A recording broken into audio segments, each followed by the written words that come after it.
আসসালামু আলাইকুম। বাংলার মুসলমান ভাই বোনদেরকে আসসালামু আলাইকুম। হিন্দু ভাই বোনদেরকে নমস্কার। আসাবুল ভাইজান আসসালামু আলাইকুম। নসিদ্দিক ভাইজান, আব্বাস সিদ্দিক ভাইজান আসসালামু আলাইকুম। যারা আজ নসিদ্দিক ভাইয়ের শরীরে আঘাত করছেন, কারাগারে ঢুকাইছেন, তাদের স্পষ্টভাবে বলে দিই,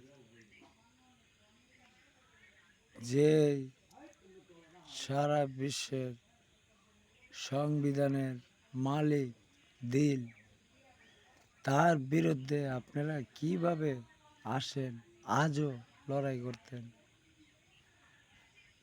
তাই আপনারা তো গুন্ডামি করতেছেন, রংবাজি করতেছেন, রাজনীতির নামে আপনারা কলঙ্কিনী হচ্ছেন।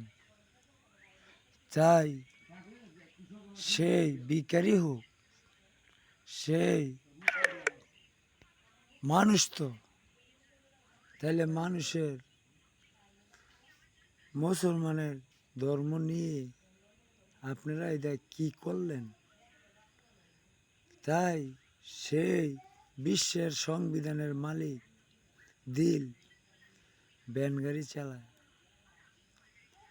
কলঙ্কিনী হলো, প্রেমের দাগ লাগলো, কষ্ট পাইল, নষ্ট হইল। এদের জবাব আপনারা না দিয়ে এত গান, এত কষ্ট ইসলামের বিরুদ্ধে কাটা হয়ে আসতে কি আপনাদের লজ্জা হয় না? আরে আপনারা তো ভাবছিলেন নিজেরে নিজে সে পাগল, তাকে বুঝানো দেওয়া যাবে না।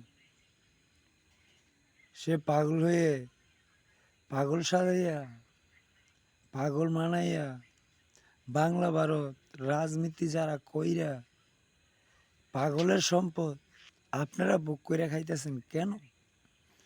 সে তো খোদার বিচারে এ পাগলের জবাব দিতে হবে।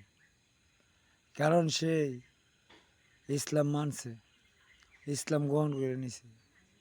তাইলে ইসলামের কাছে অন্তপক্ষে বিশ্বের বিচারে যা রায় হয়, ইরান আয়াতুল খামানিরে অর্ডার দেওয়া হচ্ছে। ইসলামের জন্য যদি সারা বিশ্বের শক্তি লাগে, সেই ইরান আয়াতুল খামানি, যাকে আমি নানা বলে স্বীকারোক্তি, তাকে দিতে হবে জবাব। যেত বাংলা ভারত কুটনিবাজি জংলার ভিতরে মাটির তলে জায়গা করে রয়েছেন, শক্তি খাড়াইতেছেন, তাদেরও বার করে আনা হবে।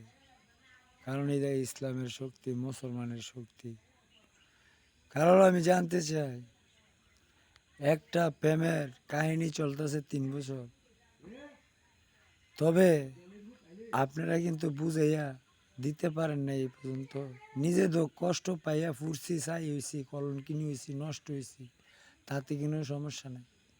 কিন্তু বোনটার চিন্তা করছেন আপনারা কোনো ব্যক্তি, এখনও করতেছেন না। এটার জবাব কি হবে যা আপনারা নিজেরই ভাববেন।